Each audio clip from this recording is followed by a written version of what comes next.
ಹೇಳಿ. ಅಲ್ಲ, ಒಂದು ಭೀಕರ ಅಪಘಾತ ಇಲ್ಲಿ. ಸುಮಾರು ಟ್ರ್ಯಾಕ್ಸ್ನಲ್ಲಿ ಭಾಳಷ್ಟು ಜನರು ಒಂದೇ ಊರಿನಿಂದ ಮದುವೆಗೆ ಹೋಗ್ತಕ್ಕಂಥ ಸಂದರ್ಭದಲ್ಲಿ ಭೀಕರ ಅಪಘಾತದಲ್ಲಿ ಇಬ್ಬರು ಸಾವನ್ನು ಹೊಂದಿದ್ದಾರೆ. ಕೆಲವರಿಗೆ ಭಾಳಷ್ಟು ಮೈನರ್ ಇಂಜುರೀಸ್ ಆಗಿದೆ, ಕೆಲವರಿಗೆ ಸೀರಿಯಸ್ ಇಂಜುರೀಸ್ ಆಗಿದೆ.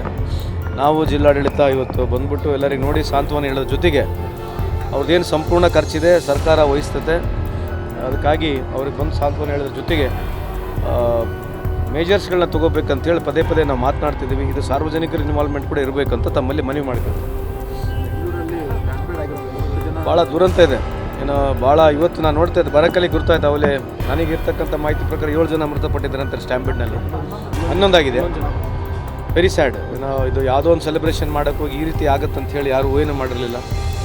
ಇನ್ನೇನು ಭಾಳ ಜನ ಇಲ್ಲಿ ರಸ್ತೆಯಲ್ಲಿ, ಇಡೀ ಹುಬ್ಬಳ್ಳಿ ಧಾರವಾಡನಲ್ಲಿ ರಸ್ತೆಯಲ್ಲಿ ಭಾಳ ದೊಡ್ಡ ಪ್ರಮಾಣದಲ್ಲಿ ಸೆಲೆಬ್ರೇಷನ್ ಆಗಿದೆ.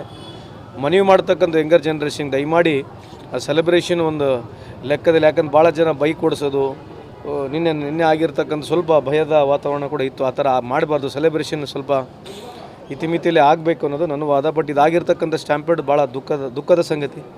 ಅವ್ರ ಫ್ಯಾಮಿಲಿಗೆ ನಾನು ವೈಯಕ್ತಿಕವಾಗಿ ಸಾಂತ್ವನ ಹೇಳಲಿಕ್ಕೆ ಇಚ್ಛೆ ಬಯಸ್ತೀನಿ ತಮ್ಮ ಮುಖಾಂತರ. ಈಗ ಅವ್ರಿಗೆ ಸ್ವಲ್ಪ ಸಮಾಧಾನನೇ ಬೇಕಾ ಬೇಡ ಅಂತ ಈ ಸಂದರ್ಭದಲ್ಲಿ. ಎಷ್ಟು ಅರ್ಜೆಂಟ್ ಇದ್ದಾರೆ ನೋಡಿರಿ.